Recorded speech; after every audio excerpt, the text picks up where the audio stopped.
고린도전서 7장 25절과 26절, 자, 한 절 여러분 한 절 교독하겠습니다. 처녀에 대하여는 내가 주께 받은 계명이 없으되 주의 자비하심을 받아서 충성스러운 자가 된 내가 의견을 말하노니. 내 생각에 이것이 좋으니 곧 항상 반란으로 말미암아 사람이 헌정 지르는 것이 좋으니라. 아멘. 결혼에 관한 이야기가 계속해서 나오고 있습니다. 결혼이라고 하는 것이 그만큼 우리 인생사에 가장 중요한 일이라는 것이죠. 그래서 다른 것은 몰라도 결혼할 때에는 3번 기도하고 결혼해라, 그런 이야기가 있습니다. 결혼이라고 하는 것이 때로는 아주 큰 축복이고 우리 인생의 가장 좋은 선물이기도 합니다만, 그러나 그 결혼이 또 잘못되고 파탄이 나시면 우리 인생에 씻을 수 없는 상처가 되기도 하고 또 그 결혼 때문에 지옥 같은 삶을 살기도 합니다. 그 동전의 양면과 같이 우리 결혼을 제대로 할 때에는 그것이 참 우리 신앙을 위해서도 또 우리의 삶을 위해서도 더할 수 없는 축복인데, 그러지 못하게 되어지면 또 그만큼 큰 저주가 없는 것을 볼 수 있습니다. 여기에 대해서 이제 처녀에 대하여 그 처녀들이 이제 앞으로 결혼을 하는 게 좋습니까? 안 하는 게 좋습니까? 라는 질문을 또 바울에게 이야기합니다. 사람이 결혼하는 것은 당연한 것이고 그 당시만 해도 결혼해야 한다는 것은 또 하나의 의무사항이기도 합니다. 또 유대인들의 그런 풍습 역시 결혼은 당연히 해야 하는 것이고, 만일이 이자 결혼하지 아니하면 그 삶이 상당히 어려워집니다. 그 부모가 계속해서 그 딸을 데리고 있을 수도 있지만 그게 그 가문의 일종의 수치거리가 되기도 하고, 또 그렇게 삶이 넉넉하지 못하면 그 여자의 경우 나이가 들어가면서 자기의 생존권이 때로는 박탈당할 수도 있는 위험한 상황이기 때문입니다. 만일에 돌봐주는 부모가 돌아가시고 이제 이 여인은 홀로 남았습니다. 그러면 과부와 같은 것이고, 과부라도 자기가 낳은 자식이 있으면 그 자식이 장성해서 자신을 봉양해 주면 살아갈 수가 있습니다. 하지만 지금 이렇게 독신으로 그렇게 되어지면 그 당시 여자들이 어떤 산업 활동을 하는 것이 어려웠습니다. 이 법을 보장되지도 아니하고요, 제대로 된 직업을 가질 수도 없습니다. 그래서 그만 살아가려고 그러면 남의 품팔이를 하든가, 정 안 되면 농사를 짓고 난 그 밭에 가서 떨어진 나다를 구워서 먹든가 그래야 합니다. 그래서 그 당시에 가장 불행한 사람, 불쌍한 사람을 꽂으라 그러면 항상 과부와 고아 두 부류의 사람들을 일단 꼽게 됩니다. 그래서 과부가 되었다, 고아가 되었다 그러면 모든 사람 이제 살아가기 어렵게 되었구나, 그렇게 생각하는 것입니다. 그런데 여기서 처녀가 결혼에 관한 문제로 고민한다. 그만큼 이분들이 결혼 외에도 중요하게 생각하는 것이 있다는 것을 이야기해 주고 있는 것이죠. 당연히 해야 될 결혼인데 이 결혼에 대해서 고민하고 또 그것에 대해서 주저하고 있다. 이 한 가지 또 의문이 있습니다. 그 당시 처자들이 내가 결혼하고 싶습니다 그럼 결혼하고, 하기 싫습니다 하면 결혼 안 하고, 그런 권리가 있었을까? 그런 권리가 없었습니다. 그 처녀에 관한 모든 권리는 부모가 가지고 있는 것입니다. 부모가 결혼해라 그러면 결혼해야 되는 것이고, 하기 싫습니다 그러면 결혼 안 해도 되는 게 아닙니다. 부모가 가라면 가는 것입니다. 내가 아무리 결혼하고 싶은데도 부모가 보내주지 않으면 못 가는 것입니다. 그 처녀 어린아이의 그 모든 권한은 부모에게 있습니다. 아버지에게 있습니다. 그래서 아버지가 보낼 수도 있고 보내지 않을 수도 있는데, 여기서 존재에 대하여라고 묻는 것은 아마 부모 중에 아주 신앙이 독실한 분들이 내게 딸이 있는데 이 딸을 시집 보내는 것이 낫겠습니까? 아니면 시집 보내지 않아야 하겠습니까? 그런 고민을 하고 있었다는 것을 알 수 있습니다. 만일에 그 처녀가 제가 결혼하기 싫습니다. 저는 신앙에 의해서 또 제 다른 문제로 인하여서 하기 싫습니다. 그렇게 말했을 때 부모가 고민을 했다라고 한다면 그 가정은 자녀와 부모가 굉장히 소통이 잘 되는 그런 가정일 것입니다. 그 당시에 아주 가부장적인 그런 권위적인 그런 모습인데 도리어 그런 것을 깨뜨리고 부모와 자녀가 소통할 수 있다. 굉장히 놀라운 사실인 것이죠. 지금도 이집트 정도만 가도요, 처녀들이 자기 의지로 뭔가 할 수 있는 게 없습니다. 그래서 길을 쓰고 외국으로 유학하려고 그러고요. 애를 써서 그 나라를 탈출하려고 하는 것이죠. 그만큼 자유가 없는 그런 삶을 살아가는 것입니다. 그런데 지금 처녀가 결혼하는 문제에 대해서 고민하고 있다. 두 가지를 생각할 수 있습니다. 소통이 잘 되는 그런 가정이든가 아니면 신앙의 문제로 굉장히 고민하고 있는 그런 아주 신실한 가정이든가 그렇게 생각을 해볼 수 있는 것이죠. 그런데 왜 결혼하는 것을 주저하고 있을까? 여러분 왜 주저하겠습니까? 주변에서 예수 믿는 가정에 자녀가 예수 믿지 않는 가정으로 시집할 때에 겪는 고초를 보았기 때문입니다. 그래서 생각합니다.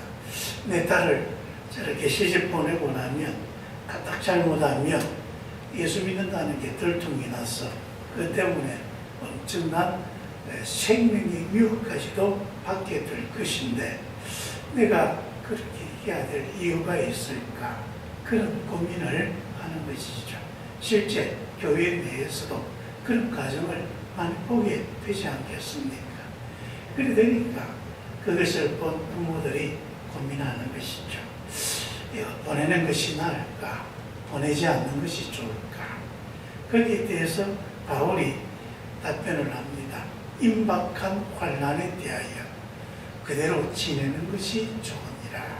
그래서 이 임박한 환난이라고 하는 것이 여러분 세 가지를 크게 생각해 볼 수 있습니다. 하나는 방금 이야기했듯이 믿지 않는 가정에 결혼해서 보내었을 때에 그것을 통하여 겪어지는 여러 가지 어려움들, 그것을 어떻게 감수해야 하는가 하는 걱정이 있습니다. 또 한 가지는 결혼했을 때 겪어지는 결혼의 또 문제, 부부가 살아가면서 아주 알콩달콩 행복하게 잘 살아가면 좋은데 부부가 계속해서 다투고 싸우고 시집만 보내놓으면 다 끝날 줄 알았는데 시집 보내놓고도 하루하루가 편하지가 않는 거죠. 계속해서 이혼해야 되겠느니 바람핀 나누니 여러 가지 소식이 들려오고 여러 가지 또 어려움들을 보니까 저런 모습을 봤을 때 굳이 시집을 보내야 되겠는가. 요즘 우리나라 부모들도 의식이 굉장히 바뀐 걸 볼 수 있습니다. 제가 결혼할 시절만 해도 한 30년 전에는 무조건 결혼해야 되고 결혼 안 하면 뭔가 이상이 있거나 문제가 있는 사람 취급을 했습니다. 그래서 당연히 결혼하는 것을 생각하고 또 억지로라도 결혼하는 것이 좋다고 그렇게 생각해서 하여간 결혼할 수 있도록 그렇게 밀어붙이기도 하고 억지로라도 결혼시키려고 했습니다. 그런데 지금 요즘은 생각들이 다 달라져가지고 결혼해가지고 고생할 바에야 차라리 안 하는 것도 괜찮다. 네가 직장생활 잘하고 벌어먹고 사는데 어려움이 없고 네 나름대로 생활하는 뭔가 기준이 있고 그러면 굳이 결혼하려고 하지 마라. 얼마나 많은 가정들이 지금 이혼을 많이 합니까? 결혼해서 속상하고 막 힘들고 하다가 결혼해서 깨지는 것보다 차라리 안 하는 것도 낫다. 그런 생각을 합니다. 요즘 이혼율이 거의 열상이 결혼하면 세상은 이혼한다는 식의 통계도 나오게 되어지니까 자꾸 그런 식으로 생각이 달라지는 것이죠. 여러분, 우리가 결혼한다는 게 참 좋은 일인데 이 결혼을 우리가 잘 준비하지 못하면 그런 어려움을 겪는 것입니다. 그래서 이것도 임박한 환란이다라고 말할 수 있습니다. 그리고 마지막으로 신앙적인 관점입니다. 그 당시에 종말론적인 신앙이 강했습니다. 사도 바울은 자기가 죽기 전에 예수님이 재림할 것이라고 믿었습니다. 그리고 모든 교회 성도들도 이제 곧 주님이 재림할 것이다. 주의 재림이 임박했다. 우리는 이제 그 재림을 준비하고 주님 오실 그때를 맞이할 준비하고 살아야 됩니다. 그때가 되면 굉장히 큰 환난과 어려움이 우리에게 올 것이다. 예수님의 재림이 오기 전에 우리는 그 재림을 막기 위한 굉장히 큰 고난을 겪어야 하는데 그 고난에서 도리어 결혼하고 임신하고 아이가 있을 때 그 환난을 우리가 어떻게 이겨낼 수 있겠는가? 차라리 결혼 안 하는 것이 더 우리가 종말을 맞을 때, 주님이 재림할 때 더 자유롭게, 더 신실하게 주님을 맞이할 수 있을 것이다. 더 하나님께 집중하고 하나님께 헌신할 수 있지 않겠는가? 그러니까 이제 곧 주님이 재림할 것을 생각한다면 지금 우리가 막 결혼하고 그 결혼한 문제 때문에 지지고 볶고 살고 그것 때문에 막 생각이 다 나뉘어서 할 그런 틈이 어디 있겠는가? 이제 주님이 재림하면 그 모든 것들은 다 헛된 것들인데 그걸로 우리의 모든 에너지를 쏟을 바에야 차라리 결혼하지 않고 오직 하나님께만 집중해서 내게 닥친 환난도 이겨내고 그리고 주님이 오실 때에 단정한 신부로서 더 신실된 모습으로 하나님께 가는 것이 좋겠다. 그런 신앙적인 결단이 또 여기에 있는 것입니다. 그래서 이런 것을 다 생각해 본다면 결혼하지 않고 그대로 지내는 것도 좋을 것 같다. 하지만 이것은 명령이 아니라 권면인 것입니다. 내 생각에는 그렇다. 바울이 내 생각엔 그러니까 여러분이 내게 그런 문제에 대한 상담을 하고 내 의견을 구했으니까 내 의견은 그러니 여러분이 잘 판단해서 하십시오 라고 이야기하는 것입니다. 여러분, 우리가 언제나 주님께서 우리에게 오실 것이다. 그날을 준비하고 기다려야 합니다. 오늘 우리의 삶에서 언제나 주님과 동행하여 주님께서 오신다 그럴 때 부끄러움이 없는 모습으로 맞이할 수 있도록 우리의 모든 생각과 삶을 주님께 집중하고 주님은 나의 알파와 오메가입니다. 고백할 수 있는 믿음의 삶이 되시기를 축원합니다. 기도하겠습니다. 은혜가 많으신 아버지 하나님, 주님은 결혼이라고 하는 엄청난 선물을 우리에게 주셨는데 우리가 이것을 잘 준비하지 못하고 가꾸지 못하다 보니 때로는 결혼이 엄청난 짐이 되고 어려움이 되는 그런 경우를 맞이합니다.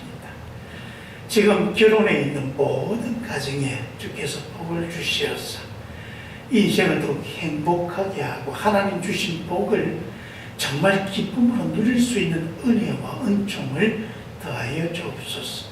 결혼을 준비하는 모든 사람들에게도 성령께서 지혜를 주시어서 이것이 종말을 맞이하는 하나님 나라에 더욱더 합당한 일이 되고 도리어 함께 힘을 모아 기도하고 함께 주의 길을 가기에 도리어 주께서 오실 때에 더욱더 잘 준비된 주의 신부들로 살아갈 수 있는 그런 결혼이 될 수 있도록 은혜해 주시옵소서.